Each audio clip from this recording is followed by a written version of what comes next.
Zip it. Colleagues, I see we have quorum, and I call this meeting of the Policy and Priorities Committee to order. I have a motion by Councillor Junkin that the agenda for the April 20th, 2015 regular meeting of Policy and Priorities Committee be adopted. Any additions or changes to that agenda?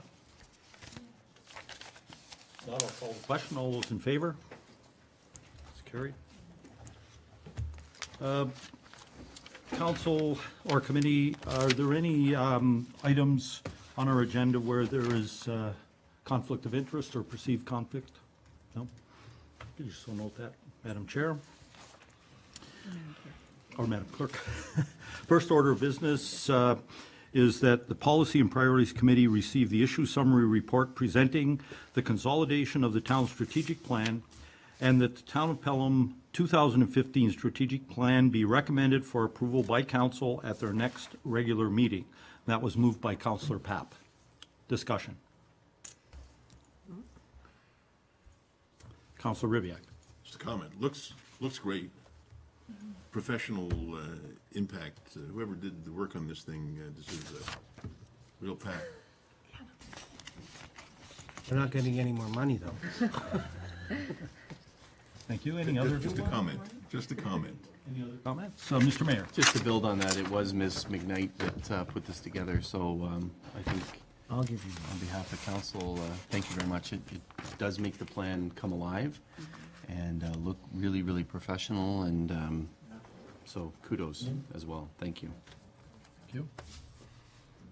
Councillor Papp. tremendous. In light of, I've seen a lot of different types of municipal strategic plans, and this one stands out. It's succinct, to the point. People can understand it, can look at it and point at it. My only suggestion is that sometime in the last quarter, maybe we do, for lack of a better word, a checkpoint meeting, just to see how we're, that makes sense to you, like how we're doing, where we've been. Are we on target? Do we need to change? Because as you all, while we all know, including staff, it's resilient and it's flexible, that at some point, if we need to alter it and change it, we'll do that in the following year. So that would be, if it's just staff direction, I think it's understood that sometime in the last quarter of this year, we'll take do a report card. How are we doing? Mr. CEO, okay with that? Absolutely, Mr. Chairman. Thank you. That's it. Any other comments? I'd like to make two brief comments, if I may. Number one, it's a relatively minor issue. Goal 3 and 4 have the same titles, same headings, and I don't think that's the case. Provide the environment for our businesses to thrive. I meant to talk to Ms. McKnight before this, but I didn't get there. Sorry. So if that could be sort of aligned with the actual strategic plan. Yeah, you're right, Gary.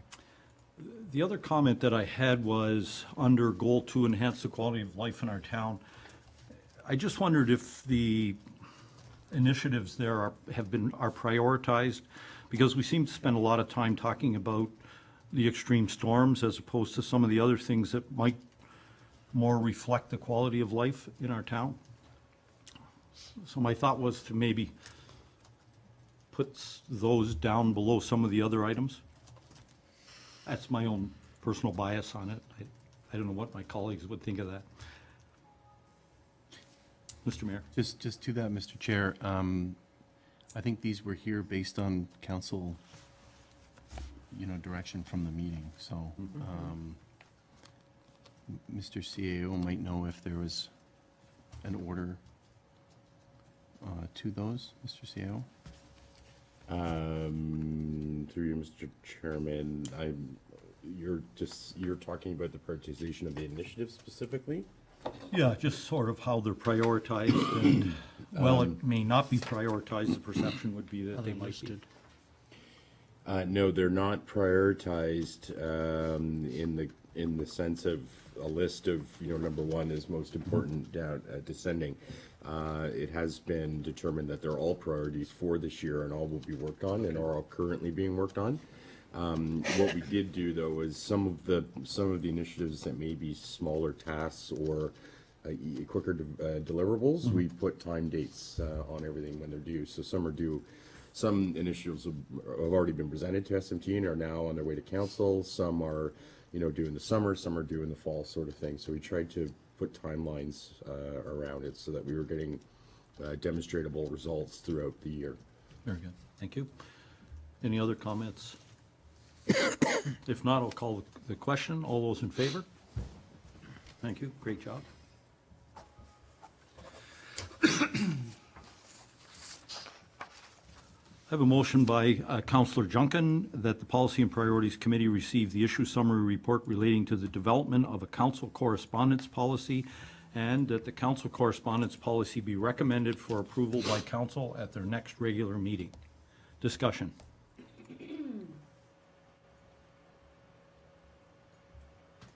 Councillor Ribia. Thank you, Mr. Chair. I have to admit that I had some great difficulty as I was going over this policy.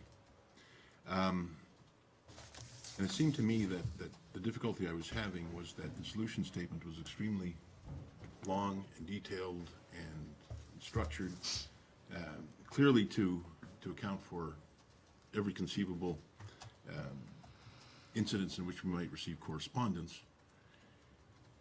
And I'm not sure that it was as clear to me as a policy as the statement that was made in the background report, which really frankly spoke to me as a policy, whereas the other spoke more as a procedure. What it says in the policy report is that correspondence to be added to a formal council or committee agenda be restricted to letters containing a signature and including a request to include the matter on an agenda. Correspondence received by email would be forwarded to members of council electronically to ensure the council is kept abreast of the communications unless the email specifically requested the correspondence be submitted to council as part of an agenda, or if the correspondence is relating to a notice of hearing or for a public meeting under the Planning Act. That sounds to me like the policy. And that the very, very detailed, very complete, very accurate, very useful document that is presented as the solution statement seems really more like the way it gets done as opposed to what the policy is. Now, there may be very good reasons for it to be as detailed and as structured as it is, and if there are, then I'd be fine with that. But really, it seems to me that the policy is a whole lot simpler than what's articulated in the body of the solution statement. That's my comment. Perhaps we could ask Yes, please. Madam Clerk to comment on that. Madam Clerk? Certainly through you, Mr. Chair. It just simply was my intent to ensure that council was aware of what the thinking was behind how to manage correspondence, but certainly we could divide the two into a policy and a procedure. I think Mr. CAO has some additional information. Thank you, Mr. Chairman. Also, that the councillor is quite correct in the sense that this does seem awful procedural.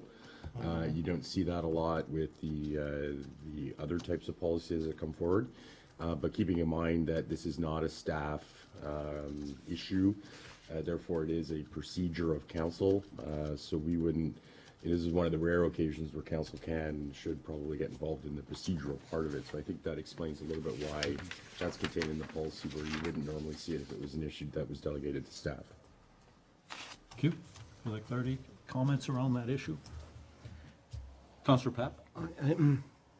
I agree. I guess it's a matter of governance protocol, like what do we want to receive and what we don't want to receive, and how it's processed with us, because that's the key part. Some of us, there's this, both sides, I don't want to see all the material, yes I do, but the truth is, if it's part of being well-informed, then this maybe should be separated into those components. So we're clear in our mind how, and the general public is clear, when they send us stuff, notwithstanding those things that are anonymous, that's understood, we're not going to deal with them, but I would rely on I think both what the CAO and the clerk said is to come back with something that's a little bit more, I guess, follows that whole, I would say, essence of thinking, and that we're not, how should I say, censoring anything, or we're not taking things out. That generally speaking, if it meets this criteria and these prerequisites, we will deal with it.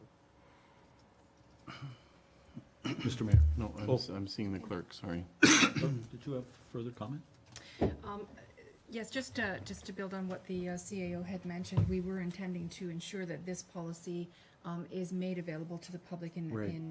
a good a respectful way to the public, but Correct. to ensure that everyone is understand. fully in full understanding in how council will receive correspondence officially and less officially.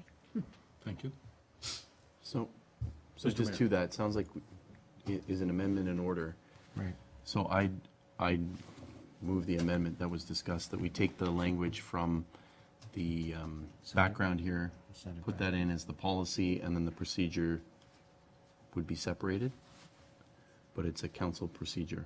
However that's, Mr. Chair, and I might suggest that you would put it in as part of the key facts.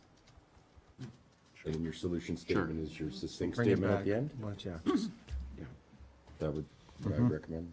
So in other words, you're suggesting moving the solution statement into the key facts, That's correct. and then the solution statement, would be a very brief, Yes, and the how might was actually at the top. right. yeah. Okay, let's do it. Is then. So we everybody- can reorder that. I'll Yep. work with the clerk. Yeah. and- Okay. So you'll take, okay, done. Thank you, Mr. Chair. I think that works perfectly well. I was not criticizing, I hope nobody feels that I was criticizing the content of that. It's a marvelous document. It just didn't strike me as a policy statement consistent with the others that we've been working on. This will, the change that the CAO suggested will do that, and I fully endorse that. So I think what we need to do is, we have an amendment put forward by Council Ribbiak, is that correct? I think it was the mayor. Or did the mayor, you were endorsing it, or you putting it forward? Send it back. Just send it back. Do you want to just send it back to Sure. staff and have them represent it? sure. Okay. So, Sure, that's my amendment. you're making that Send it amendment? back, that's what it Okay. Any discussion on Pretty the amendment? No. Okay, call the amendment, all those in favor? Amendment is Motion carried. or whatever it is. Okay, thank you. Oh, sure. I write something on We here. just give store credit, not refunding. That's right. When you return it. We're not giving you cash back. Thank you for confusing me Sorry. very much. Done purposely. I have a motion by Council Ribbiak that committee receives this issue summary report as it pertains to proposed housekeeping amendments to zoning bylaw number 1136, 1987, and that committee direct planning staff to initiate a housekeeping bylaw to correct any technical issues and/or deficiencies in the town's existing zoning bylaw, number 1136, 1987, and that committee direct planning staff to prepare an information report outlining the proposed housekeeping bylaw amendments in full detail. Discussion. None. Mr. Chair, just about the timing. Yeah, that's what I was So, gonna ask. so this report will come to us, and then, so we hear that timing, and then also the timing for the Mr. Glover. full meal deal. You, Mr. Chair. We expect to bring a information report back to council very shortly, hopefully in the month of May. We expect a recommendation report to follow that, hopefully in June. And that will be, it's really key to our comprehensive zoning bylaw, which we're currently working on, because we want to provide as best and up-to-date information we can as the basis for working on the new comprehensive zoning bylaw. We anticipate that the new comprehensive zoning bylaw will be in a final draft version, we anticipate, in December, sometime in December 2015. Okay, thank you. Any other questions? I have a question. If you bring forward this housekeeping bylaw, does that mean we have to go through a public process? Right. As we would in any other amendment of the zoning bylaw? That's correct. So what are the timelines with that? We'd have to have a public information session, et cetera, et cetera. We anticipate the information report would act as a public information meeting. We'd send notice out ahead of that, and then following that, any comments would be received, and then a recommendation for it would be brought forward. We don't anticipate, I don't anticipate any objections, however, some may be there, because these are resolving technical issues which have either have been identified or brought forward from the public in terms of concern. And we want to wrap these up before we move ahead with the comprehensive zoning bylaw. Just as a follow-up to that, Mr. Glover, how would we alert the public to the fact that when we get this information report, it would in fact be a public meeting to amend the zoning bylaw? Notice through the Plan Act would be circulated through the newspapers in this case because it's a comprehensive amendment to the existing zoning bylaw, as well as anyone who had submitted comments for that would be notified as well. I see.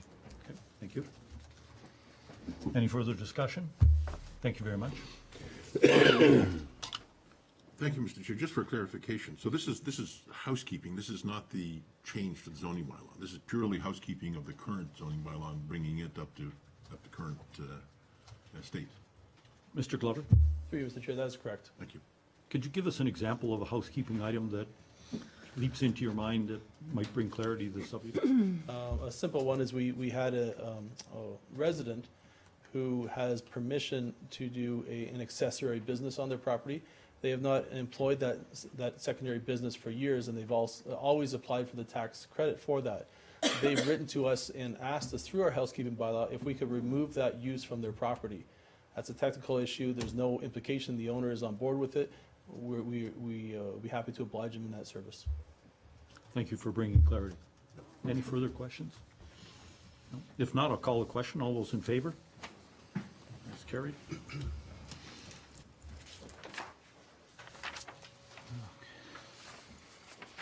Motion by Councilor Ribyak that Policy and Priorities Committee receive Human Resources Performance Management presentation for information. Paula, please. Mr. Chair, thank you for giving me this opportunity to share with you our 2015 performance plan. I've given you some documents last week, and I've supplemented those with additional documents tonight. So before I jump in, I'll just go through the documents I presented to you so you know the relevance of those documents. The first one, which was presented to you last week, was the 2015 Global Planning Booklet. I did bring extra copies with me in case you didn't bring yours with you tonight.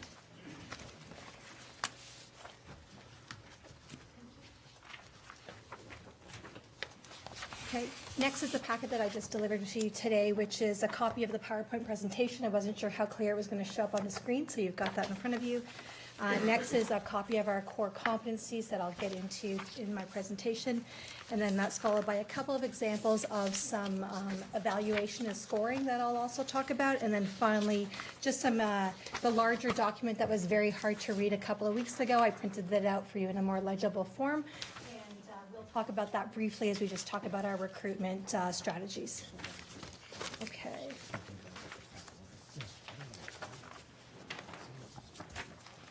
So at this point, if you just want to have your copy of the PowerPoint and perhaps just your booklet in front of you, these are the documents that I'll be referencing now. So this performance plan booklet, I do just want to add that this was created in partnership with Ms. McKnight. So thank you again for her creativity. It's certainly showing this evening. She was very helpful in helping put together a booklet that we presented to all of staff. So this is what staff has been able to take home with them to keep hopefully nearby, something that they can reference. Because the one thing we wanted to make sure for this year was that we were fully transparent. There were going to be absolutely no surprises when we got to our end of our year review and to what they were being reviewed on. Okay, so that's that document. Okay. So tonight what I'd like to go into are just really these key items: the performance plan equation, goal planning, core competencies, interdepartmental teams, communication staying on track, and weighting and measuring. I think it's important to call out that the changes you're going to see from the 2014 plan are really just built on the foundation that was built in 2014. So this is just sort of a carry-on and evolution in 2015. So I think if you're familiar with the plan that we rolled out last year, you'll see this is really just a nice carry-on. Okay. So our performance plan equation, we have three aspects that equal our performance plan. One being the goal plans, plus our core competencies, plus our interdepartmental teams equals our overall performance. Okay, and I'm going to start right now by just talking about our goal plan.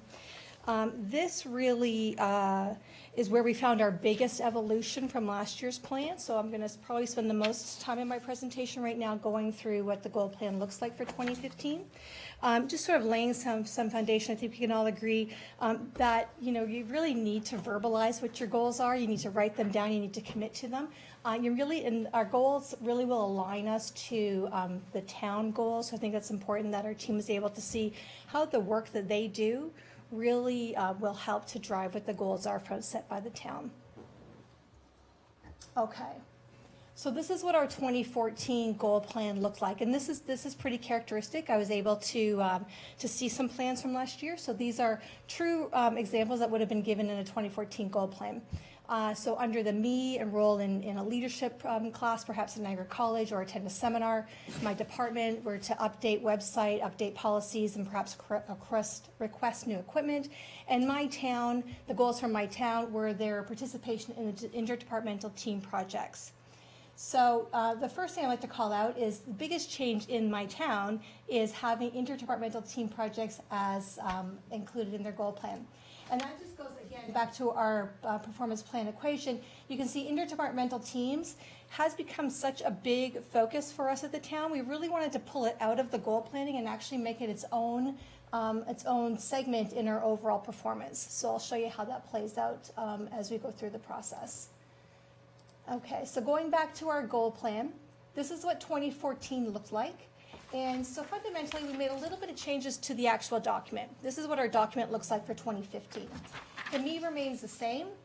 The my department has been changed to a little more holistic my team, recognizing that people might want to work on goals that don't just impact their department, but really we all work on a variety of teams. I work in a team that is HR. I have my HR team. I work in a team that's SMT. I work in a team that sits here in Town Hall, as well as I work in a team that's the 61 full-time employees that work for the town of Pelham. So just recognizing that team can take in a variety of definitions, which was the reason why we renamed this one to my team instead of my department. And then finally, my town, again, remains the same, but what's in the my town goals will certainly just change. All right. So looking to what we had in the sections under the 3 sections last year, really laid a good foundation for getting people used to making a commitment and holding themselves accountable. But what we wanted to change was, we really looked at, are those really goals? And when you ask yourself the question of enrolling in Leadership 101 at Niagara College, why am I doing that? And if you can answer a why, then you really haven't listed a goal. What we've listed were activities in order to achieve a goal. So when we look under me, for example, we have enroll in a class and enroll in a workshop. If I ask myself, why was I doing those things? I'm doing them because I want to become a more effective leader. Therefore, becoming a more effective leader actually becomes my goal. And these 2 activities become the activities that I'm going to do in order to achieve my goal. The same could be said for my team. I've got 3 entries into my team. They could be considered activities.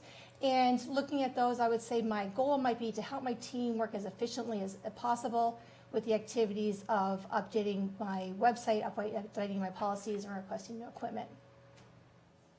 The my town, this is where it becomes a question mark. So again, we're not going to use interdepartmental teams as our town goal. So what can we put for our town goal? Well, our answer is right there on our website, right? It's council has determined what our 4 goals are. What we have requested that our team members do is just read through what the town goals are and determine which one really speaks to them, which one calls to them in the work that they do, and then that would essentially become their town goal. So again, filling it out. They've now listed what their town goals. And in my example here, I've just chosen enhance the quality of life in our town.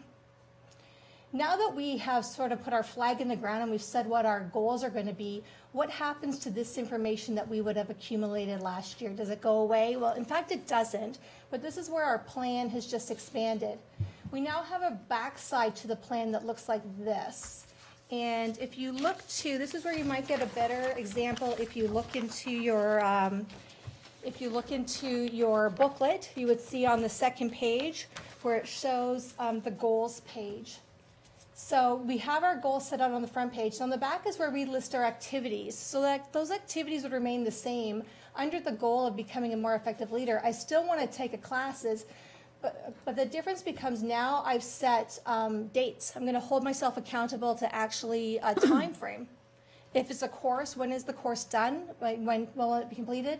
If it's something that's longer, I can put longer dates, but I just need to hold myself accountable to getting it done. What is my deadline, right? The other thing we've also added is a measurement, right? Because taking the course in itself is not beneficial. What am I going to do with that? So we can have quantitative and qualitative measurements. So in this example, as a qualitative measurement, I just put as an example that this person would want to achieve 75% or higher, right? Perhaps they'll be stretching themselves to really study hard and achieve that mark. And then their qualitative goal might be to follow up with their team, to ask the hard question, am I actually a better leader than I was 3 months ago, right? And they can get some qualitative feedback from their team. But again, if we don't have measurements, then we don't really know if we have succeeded or not. We need to ask those questions.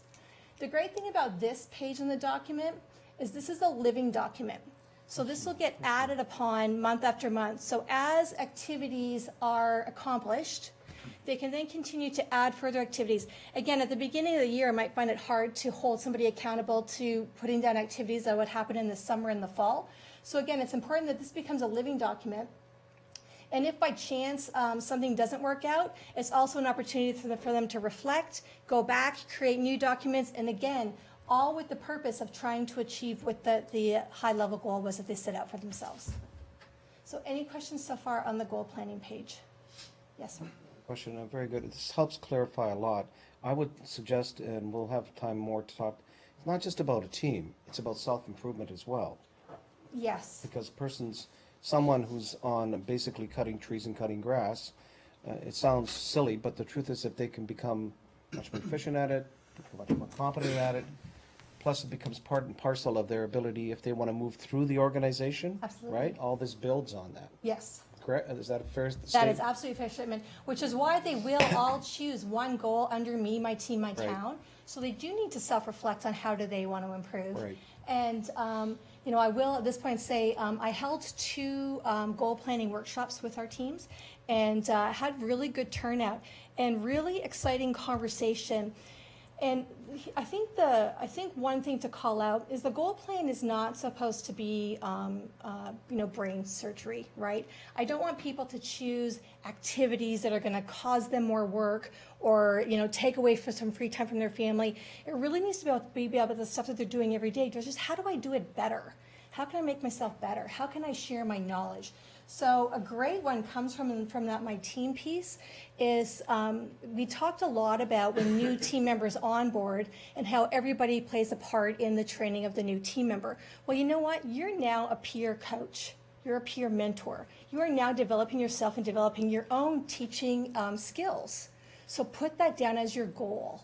Right? And then under the My Team, you're now committing to onboarding someone, making their learning curve short, giving them a great employee experience that they'll want to stay here. So under the My Team now, I'm creating a welcoming environment for new people to join.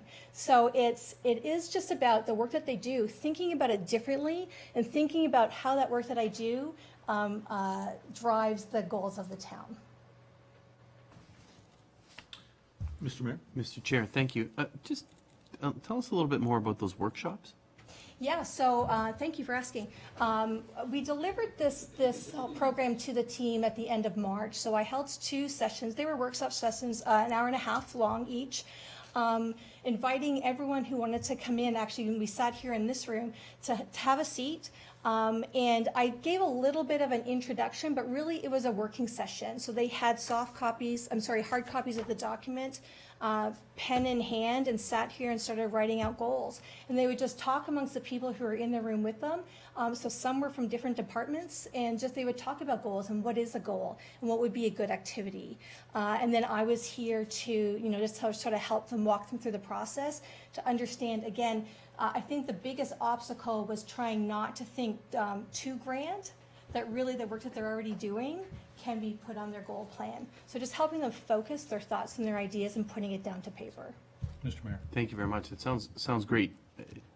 You said the word invite, so you invited people in, right? Yes. It wasn't like you have to be there at, somebody said, bang their shoe on the table, you have to be there at 3:30 on whatever day that is, da-da-da-da-da. It was those that are actually interested in saying, you know what, I need a little bit of help filling this out, so. Yeah, absolutely. That's great to hear, that it wasn't, Mandated. it was inviting as Yeah. opposed to being mandated. Yes, exactly. It was, so I held 2 different sessions, 90 minutes each, truly an invitation, not mandatory. They could stay for as short or as long as they wanted to. It was great. The first section actually remained much longer than the 90 minutes because we had some people here that just wanted to keep talking, right? And my calendar was free, so I was certainly able to do that. Any other questions? I have one question. So just for clarity, Madam Director, the me and the my team are self-initiated. They're not instructed by a director or anything of that nature. They sit down, they look at themselves. Yeah. They say, these are where I want to improve myself, Yep. and this is how I think I can contribute to the team. Yes. The me doesn't necessarily have to feed into the goals that they set for themselves in the team, do they? No. Or are they interconnected? No, they do not. The one thing that we did ask this year was that the me goals were related somehow to their professional life here at the town. Last year, again, being the first time that we were doing it, we allowed people to be very free thinking and anything really to improve themselves in any way. This year, we really wanted to see an improvement in the work that they do here at the town. So either becoming more efficient or proficient in a skill, or perhaps more proficient in one of our core competencies. Thank you. There's another question. Oh, sorry, Counselor. How many hours? Well, first of all, let's go back to the invite. Yes. So they're invited, but if they don't participate, then that, of course, affects their scoring, right? Well, you're jumping ahead, sir. So, yeah, so I will definitely get to that. Yes and no, in that some people did not find it as hard an exercise as others, right? Because again, I did go through it in the all-team session, so they did have a bit of a foundation at that point. I've also spent a lot of time going through it with the directors as well as the managers on the team, so they knew it as well. And I'm always open for people dropping by my office, sending me emails, sending me a quick phone call. So I have been able to walk some people through as they've been going through it. But not to put too fine a point on, if I may, if a person was a really good worker out in the field, but chose not to attend any of these, he would get a 1. Is that correct? No, the sheet that you have in your hand right now has nothing to do with the goal plan. Oh, okay. Okay, Sorry. so, yeah, so if you don't mind, just, Okay. I'll show you what that's for shortly. Just one more question then. Yeah. How many hours would the average worker of our town put into this, in between? And I guess, if I may ask another question, if they enroll in a course at Niagara, do we compensate them for that? Or who pays the? Yeah, and I believe, all of the departments have their budget for sending people on developmental courses. I see. So yes, if it was approved by the director, then it could be paid for by the town. Okay, so, and would we also, so we would probably pay for the course, and then would they get paid for their time or not? I don't know enough about it. I'm going to look to my team to tell me a little bit about the history. We do pay for the time when they're at the course. Madam Treasurer, we're a little bit off topic That's here, for but you. just for clarity, If the course is being taken during work hours, they're paid as attend. they're at work. To attend. but if it's Yeah. after hours, If they are it's not. after hours, they're not paid overtime for taking that course. Thank you. Okay, thank you. So, Yeah. Councilor Duncan, can we go ahead with it and save your questions as we go through the process? They seem like they're going to be answered a little later on, but appreciate the points you brought forward. Madam Director, please. Terrific. Okay. So that actually concludes the topic of the goal plan. And as I said, that was really where the bulk of the changes were for this year. So I think we're going to move along a little more smoothly for the rest. So the second piece of our performance equation is, of course, our core competencies, right? So as I put in my slides, if the goals define what we are going to do, the core competencies define how we're going to do it. It's so important that we do work with integrity and honesty, and so it was important that we put it down to paper. Again, it was really just building off of what we already had in 2014. We had 5 core competencies established in 2014. And then again, just through, I had the privilege of sitting in on every one of the 2014 performance review conversations. So I was able to hear firsthand what our team was looking for and where they wanted more clarification. So I was able to take the 5 that we had and just expand on them a little bit and create the 8. So again, this is, you've got the separate sheet that marks the 8 core competencies, as well as they are found in your booklet, so that our team members also have a copy of the 8 core competencies home with them. So in 2014, we had respect, and that carried over. So I've divided our core competencies also into the me, my team, my town, keeping the same theme as we go through the process. So demonstrates respect and demonstrates professionalism are carryovers from 2014, and they are under the me category. Teamwork has been rejigged a little to be a more holistic, promotes a cooperative environment. And communication is also there to demonstrate effective communication are under my town. I've also added into my town manages talent. We didn't have that in there. So for anybody that was a leader of people, we didn't have any established guidelines for people that were managing talents. We thought that was important to add to that section. And then under the My Town, we have included innovation, but we've also added solves problems and delivers results. Okay? Questions on this section? Carry on. Okay. Okay. So then moving on to interdepartmental teams. So as we said, interdepartmental teams are certainly, they're growing. I think what we've established is these are now really just your ticket to admission here to work at the town. It's not something that's going to go away. It's something that's going to be who we are, and it's going to define us for a long time. So we have made interdepartmental teams its own part of the equation. So I've just included really a definition why we do them, right? Great ideas come from by bringing a diverse group of people together for one common purpose. And I think from what I've seen, this being my first year experiencing it, and we've already had 3 of our groups present to us, I think that it's been phenomenal. I think the teams themselves have also, we've asked them every team, how did they feel, how did the team work together, and they've all really appreciated the diversity of the team from inside workers, outside workers, and different job skills. So I think it's been pretty exciting so far. Okay. Any questions on interdepartmental teams? I'm sure something you're very familiar with. Okay. So now it's communication and staying on track. So again, we don't just want to set these things up at the beginning of the year and walk away and then all of a sudden bring them back next January and everybody has forgotten what it's all about. So we've got 2 ways of staying on track. One is going to be through a formal mid-year check-in process. So every team member is going to write their mid-year check-in. They'll write it in June, and they're going to deliver it to their leader in July. So this is going to be that opportunity for them to reflect back on that goal planning sheet, look at their activities that they committed to. Did they accomplish those activities? Did they add more? Where do they stand? But it's also more than that because, of course, they'll also be talking about any accomplishments they may have had doing their core job or any other special projects that may have come up. Okay, I don't have that document locked down yet. I'm still working on it. So if you're interested when I've got that locked down, I can share that with you. And then, of course, the end of the year will come with the annual review summary, which, again, every team member will write their review. They'll write it in December and deliver it to their leader in January. And again, we're making this a really team member owns document. This is not about the leader imposing a review on a team member. This is about the team member coming and sharing their accomplishments. This is what I did this year. Here are my accomplishments, right? Because I think it's important that they have their opportunity to voice it from their perspective. Okay, all right. Weighting and measuring. So again, we found it really important that, again, in full transparency, we wanted everybody to know what they were going to be scored on and what the measuring looked like. So here's our breakdown. So for goal planning accomplishments, it's going to be 30 points. For core competencies, we're going to score 30 points. Interdepartmental teams is broken down into 2, individual contribution, which is 20 points, and teamwork and project outcomes, which is another 20 points. So if we just refer to the papers that Councillor Junkin was referring to, I've included those in your document. You'll see two documents. One is called Interdepartmental Teams Teamwork and Project Outcome.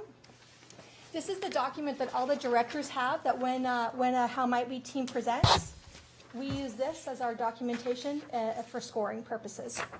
And then the other document is for the team member and self-evaluation. This will make up their individual contribution mark. I give these to each of the team members on the team. They take it with them, return it back to me at a later date where they provide rankings and scores for each of their team members as well as themselves. Okay, and again, we have shared this with all of the teams so they know well in advance. They have an opportunity to read through it, to ask questions so they know exactly what we're looking for and how they're going to be scored. Any questions on Any that? questions on Where we are so far? I have a couple of questions, Madam Director.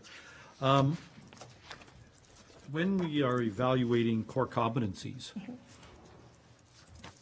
on what baseline how do we establish a baseline to evaluate where an individual has improved to?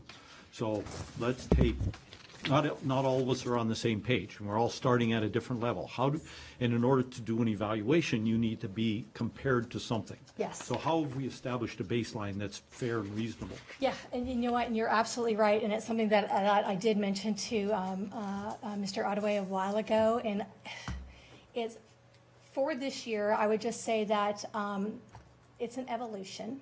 So what I would like to have prepared for next year is really for each core competency, what is the expectation for the pay grade that they are sitting in, that their position sits in? Because certainly we would expect for somebody sitting perhaps like at the director level for professionalism and communication to be certainly at a different level than it might be somebody who is at our more entry level positions. So I don't have that baseline established this year. I would like to spend the rest of the year working on what that looks like in partnership with our CAO and our other directors to really establish that. And again, to have it in writing, I don't want anything to be a surprise. All of our team members should know what that looks like. So for this year, it'll very much be an evaluation on what is witnessed by the leader, by their peers, by the directors. Along the same lines, and I'm only choosing this for no particular reason, just as an example. Let's suppose that we have an employee who's been a 25-year employee. He was hired to be a truck driver. Yeah. He is a great truck driver, but he hates working in groups. That's one of the reasons he's a truck driver. He likes his isolation. He likes his ability to get behind the wheel. He takes pride in driving the truck. But in a lot of the core competencies that we have here, they go more to more social skills that he may not have or may not want to have. And yet he's a long-term employee, a trusted employee, a valued employee for his competency with the truck driving. How do we build that in or recognize that within the evaluation system that you put forward to us? Right. I think that's a great question. I think a lot of them do relate to a more extroverted personality. However, I think they do those set up guidelines for an introverted person to also succeed, because really when you read through them, there's nothing that really goes beyond common decency, right? So when we look at, demonstrating respect and professionalism, it's just holding yourself accountable to being a good person, right? Effective communication, that might be an issue that if they're not comfortable with speaking in public, but again, it's not about having them do that.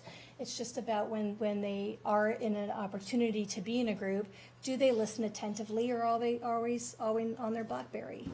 That is also communication, the listening piece. So I do understand what you're saying. I just don't, I just believe that an introverted person could equally demonstrate these characteristics as well as someone who is extroverted. I guess the point that I'm trying to make is for a guy who really likes his isolation and doesn't feel socially adequate, or Yeah. just for him to show up in the meeting of a team would be a major accomplishment for Yes. him. And Well, would he be, if we don't have a baseline, would he be credited with that accomplishment, is what I guess that's what I'm asking. Okay, so, I wish I had a solid answer for you. I think it's gonna be one of those, I'm gonna have to just play it out and see, because again, like I said, I don't have created all the documents that I would like, because I would like have something a little more established, so people do understand what we're looking for, so that will come. We will definitely take every team member on an individual basis, so we will recognize when something is a stretch for somebody. Quite honestly, I thought you were going to go more to the point of somebody who is more that individual contributor struggling with being in the interdepartmental teams, because we are actually experiencing a bit of that. We do have more people, and it's more about that and how do we work through that. And we have had ourselves in that situation where it was just too difficult for somebody, so we worked out, you know what, let's get a phone in the room. If literally sitting in a room makes you that uncomfortable, we can have a phone in the room and you can participate by phone. But you still need to participate, right? You need to participate participate to a level that's comfortable for you and show the group that you do want to be an active member. So I had been working with this team member certainly to make sure that we can accommodate people's needs if they're not comfortable with being in that sort of environment. They still need to participate. I guess that's what it comes down to, though, is that I think the one thing that we have established, though, is that these groups aren't voluntary, that it is an important part, and we're going to walk people through the process, and as we get better at it, we'll have more ways to accommodate those that aren't comfortable, but it's about just letting me know, and then we work through to see what we can do. I take comfort in your candor, Madam Director. Mr. Sia. Thank you, Mr. Chairman. Just to build on what the director is saying, if you look at the weighting and measuring page, we also have sort of that rank of effective, and I call that actually the solid citizen of the organization. Some people previously would have called it a 3. We're now calling it an effective employee, but I think the point is that we recognize the fact that not all employees want to go above and beyond. They don't want to have a promotion. They're comfortable where they are.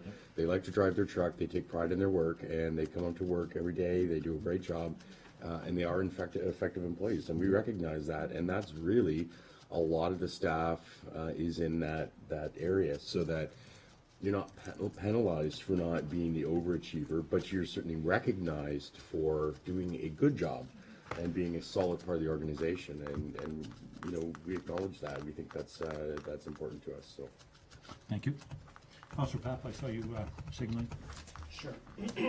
Very quickly, many years ago, I worked on a very large municipal organization not far from here, where we established interdepartmental teams, and it was, I must say, very difficult, because bringing different personalities, different competencies, and different levels into those types of work that dealt with, if it's, I'll use an example, simplifying paper flow and that. So it took a while, I agree. It takes a while for you to establish, to make sure everybody's comfortable, they understand what the ultimate goal is to achieve, and everyone's rewarded. Nobody was punished if they didn't input to begin.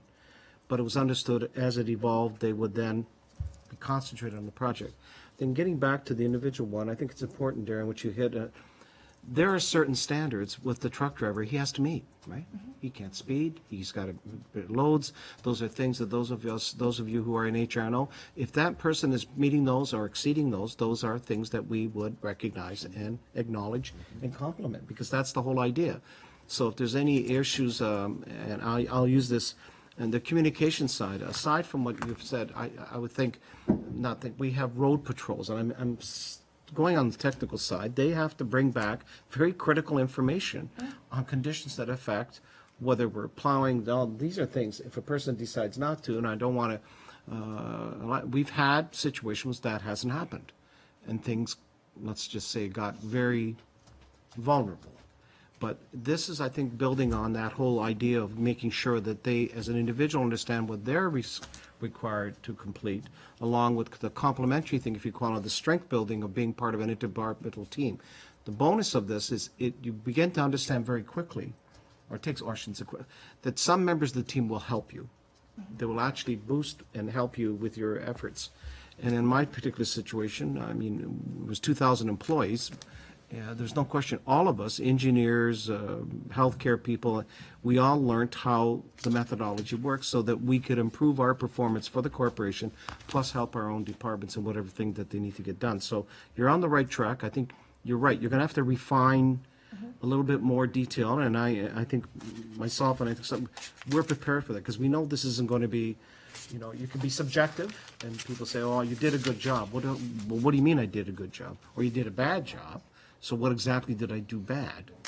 So I think I really am comfortable with the way you're going, and I know it's going to take a little while so that everyone from the bottom line, because you got, as he's mentioned here, you got entry-level employees who are doing work that are pretty, and what I'm seeing, I can say this, and the mayor said we've come a long way, the quality of work and the level and the response times and things that I've seen, just on projects I won't mention, has been remarkable.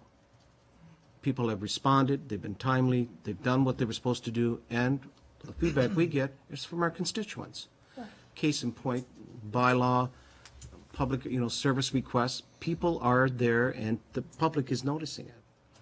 So I'm sorry to be so long, but I just kind of like this, but I also want to know, I think you're on the right track. You're going to have to refine for those, and if they require coaching too, because that's something we talked about as well, and I use the football, if the person is not, they can execute properly, but they're not, they're not quite sure, you give them that confidence to say, try it, and you won't be punished if you, forgive me for saying this, if you screw up, then we'll teach you how to do it correctly. But if you consistently, and how could I say, don't want to follow through, then, sometimes, I hate to say it, you're going to be benched or you're going to be traded. I don't want to oversimplify that, but you know where I'm going with all this. Thank you so much for the levity. And that's, if I might just add, when I think about mentoring, that is something that I've been working on, and hopefully we'll have something soon. But again, I want a mentorship program where we have mentors in both a skills mentor that can help them just be better at the skills in their job, but also a core competencies mentor. Because if it really is my goal to become a more effective speaker, and I want to learn how to speak in front of a room, then you know what? Let's partner you with somebody who has that as a strength or has overcome that same challenge and can mentor you through it. And let's give you every opportunity that you can to speak at staff meetings or team huddles, or whatever it is, to get you into that space where it becomes, it may never be a core strength, but just something that doesn't put up an obstacle for you to develop in that organization. Perfect. Mr. Mayor, you had a question? Thank you very much, Mr. Chair. Just really I'm going to ask a question to Councillor Papp and then just hopefully build on this. But when you spoke, Councillor Papp, about your experience with another organization where they had interdepartmental teams, was it this integrated in terms of the evaluation? Not the evaluation, no. The interdepartmental teams, I should clarify, were not part of the overall evaluation performance. No, I have to be clear on that. Okay. This is different. I mean, we were assessed in that point on core competency related to a healthcare sector. Yeah. But the engineers were, what was neat was that we would work on projects like you do here. They would work on projects bringing all the brain power and expertise and knowledge into play to solve what may seem to be practical, in some cases complicated problems. And it did work. And no, but that wouldn't be, like, I wouldn't at the end of the day, I was a director at the time, they wouldn't say, okay, because you did, well, to some extent say, well, you did participate. Yeah. So we did consider that as part of your evaluation. I guess my comment, thank you, Councillor. My comment, Mr. Chair, is that this is built right in. It's That's what I'm getting scored at. specifically for that. And it's also very clear. We talked earlier about the strategic plan. Right. And how clear that is. It's very clear in terms of the strategic focus of this council and how all of this aligns. That's what I really like about this. Because, as I think our director said, you can come up with a goal, but how are you going to get there? What's the measurable ways in which to achieve it? So the same with council. Council can come up with these great ideas. This is what we want. We want a small town feel. We want to be open. We want to be all these things. But how are we going to do it? Well, this is the way in which we achieve this. So I think it's fabulous, and I think the revisions that the director presents really build on this and make it so much better.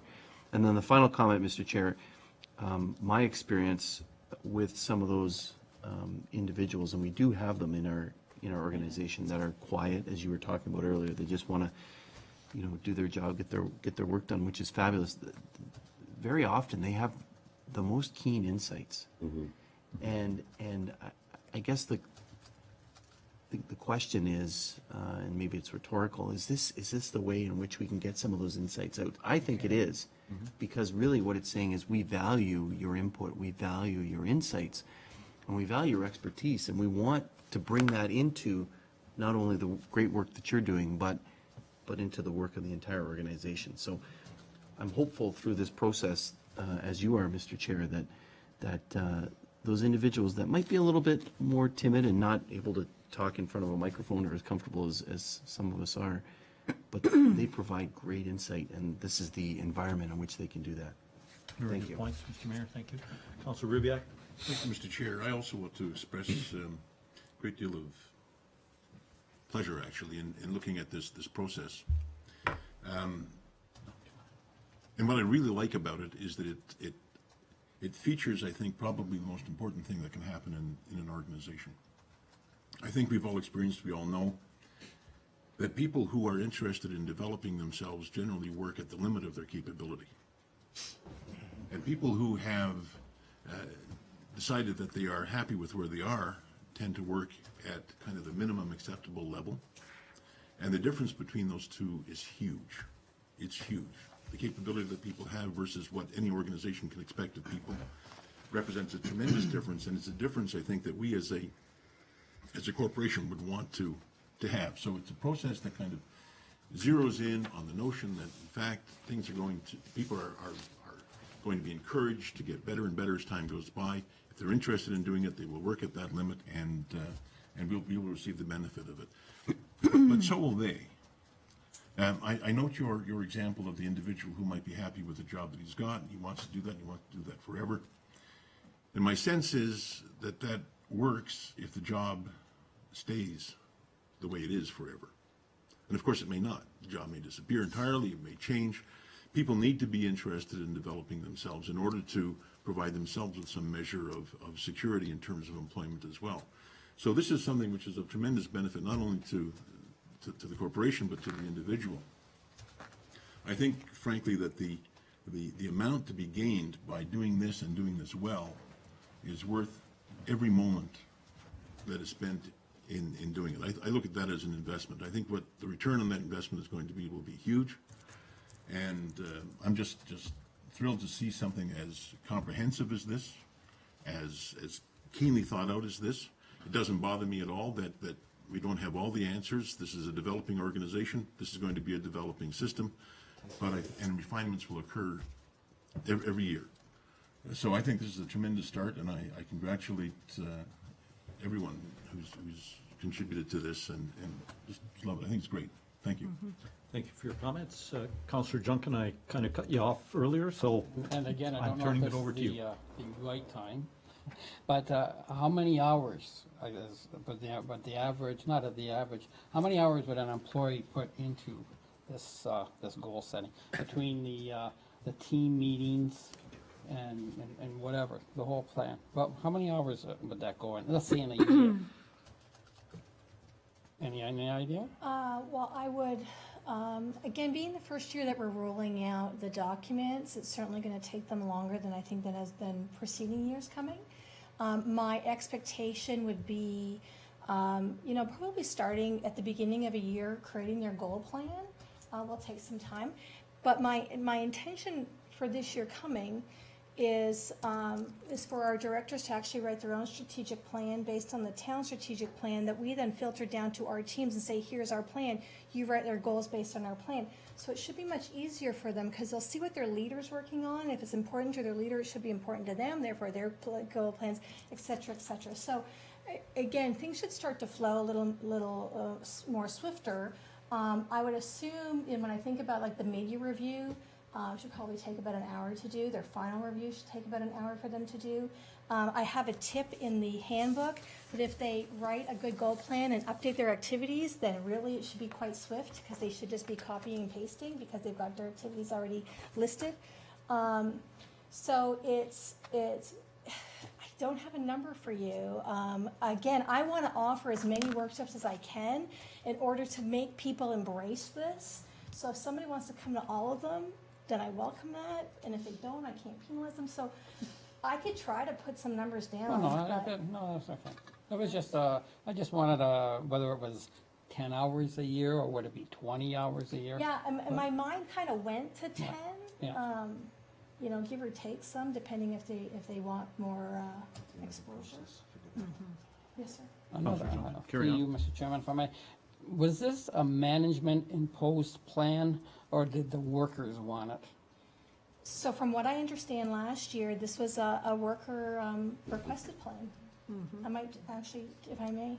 Thank you, Mr. Chair, and absolutely, staff put together the foundation for the performance management. And I think one of a few of the interesting themes that came out of the staff workshop, we did creative problem solving. We broke the staff into, I think it was 6 or 7 teams. And we facilitated the question of how might we develop a performance management system.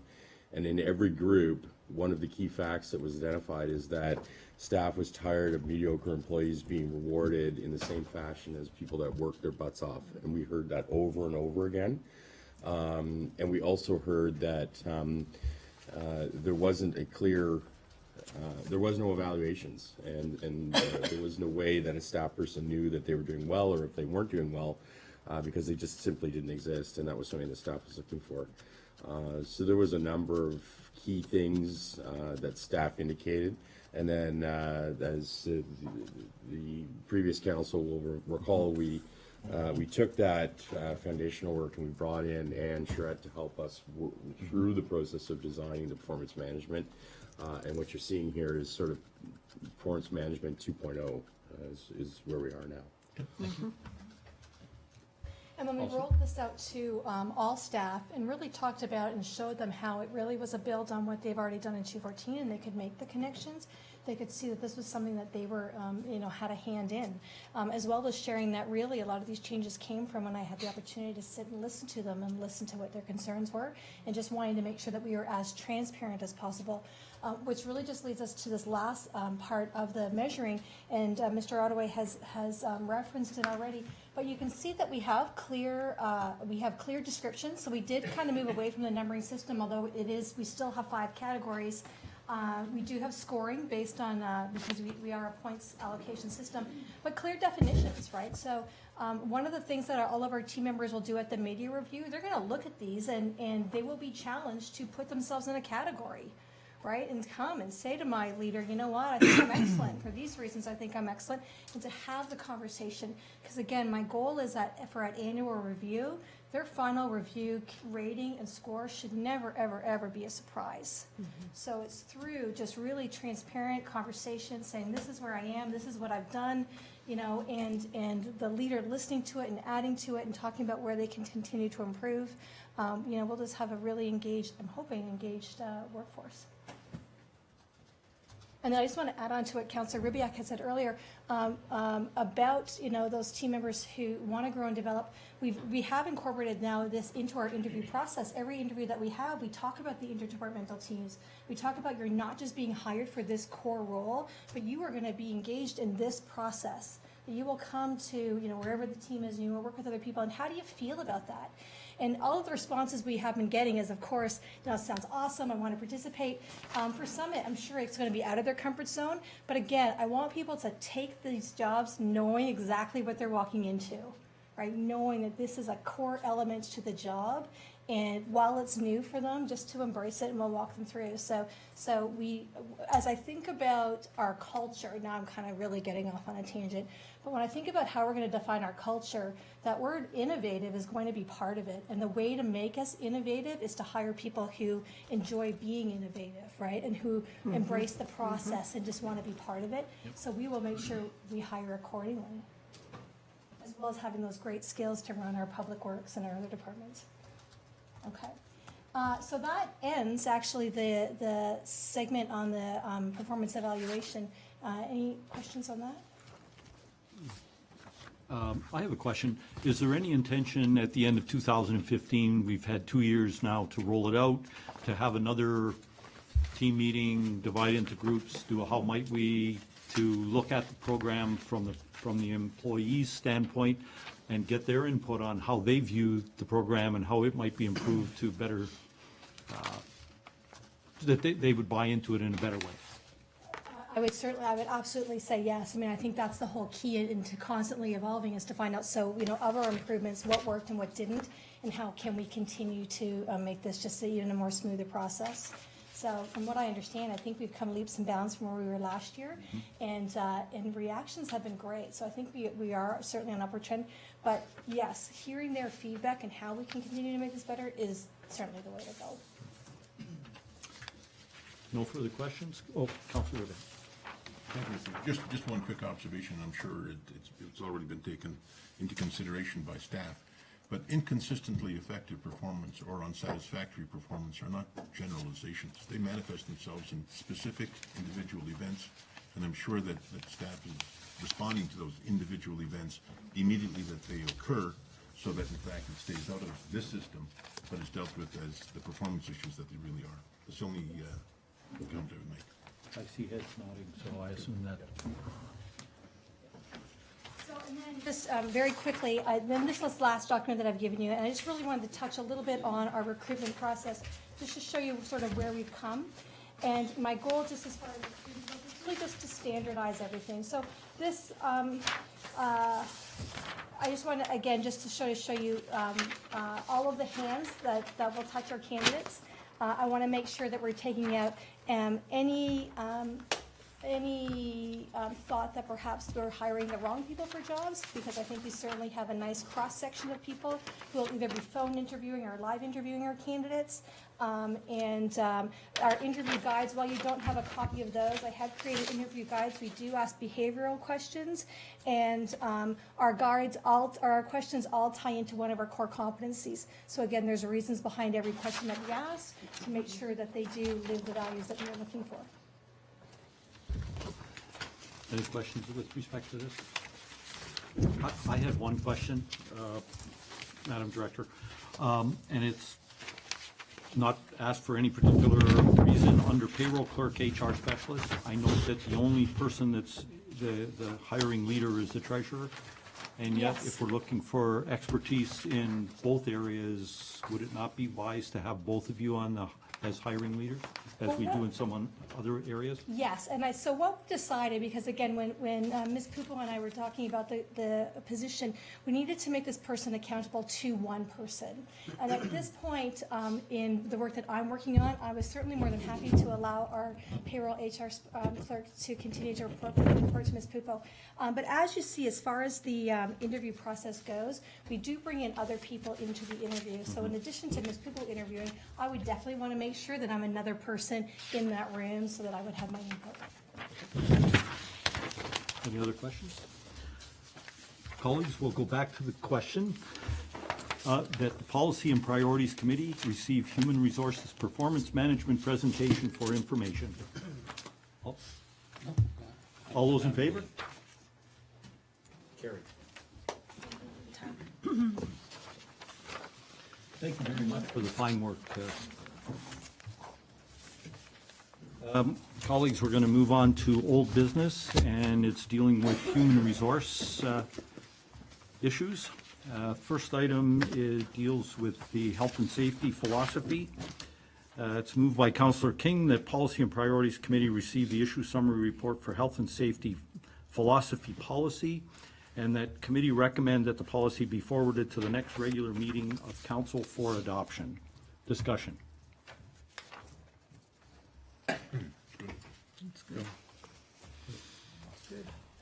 I have a question. I hate to ask.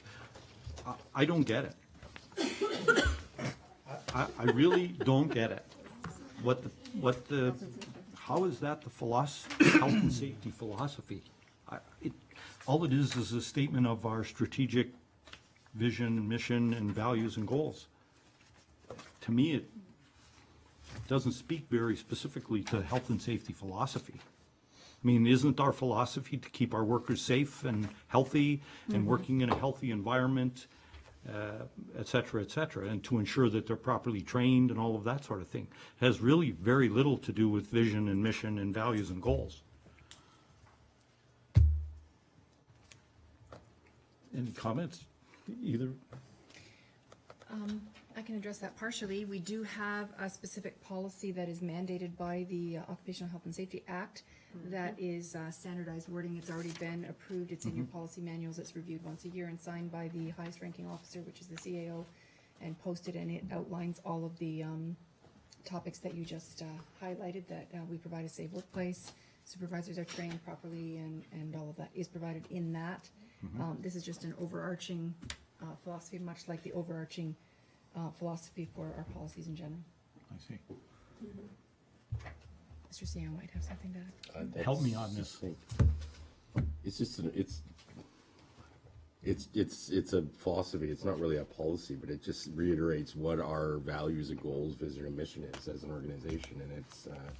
Is it necessary to restate that here if we already have that as an overarching policy or philosophy on our policy book? I mean, We don't have to have it, but I think it's, it speaks to what, who we are as an organization when it comes to health and safety, so.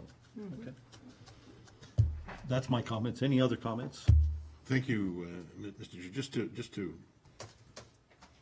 respond to the concern, when I read the policy, I kind of assumed that the how might we statement, how might the town statement represented the philosophy, certainly resonated with me as something that I would have wanted the town to achieve. So I didn't have the same issue that you did, but that's just me. Okay.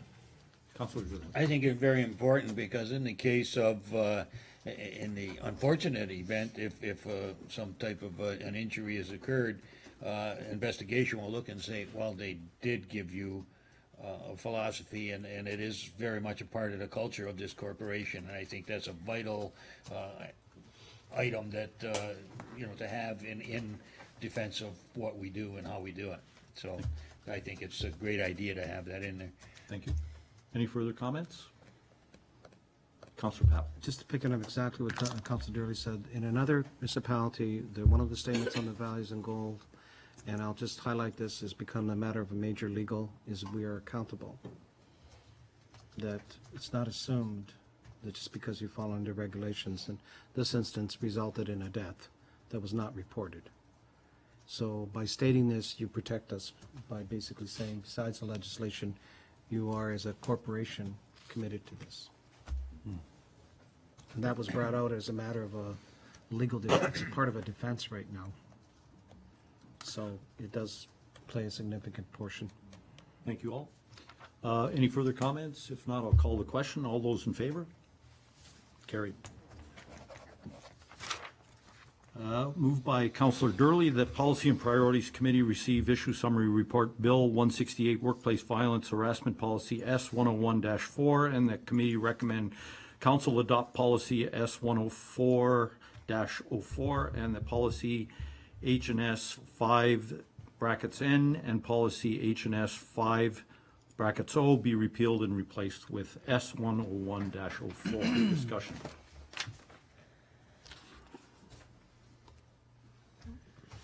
Councilor Ribbiak. Mr. Chair, this is a case in which I do appreciate and accept as being absolutely invaluable all the detail that's there. I think that's absolutely essential. Terrific. Thank you. Thank you. Any other comments? Not? Call the question. All those in favor? Carried. Motion by Councilor Ribbiak that Policy and Priority Committee receive issue summary report Confined Spaces Entry Policy S101-05, and that committee recommend to Council that policy S101-05 be approved, and that policy H&S 5-E Confined Space Entry be repealed and replaced by S101-05. Discussion? Councilor Pap. Just, no, I have no difficulty. There's, I guess somewhere through, Mr. CEO, there's a new standard with working on heights too. Is that, isn't there something that do we need to deal with that as well? Is that coming here as well?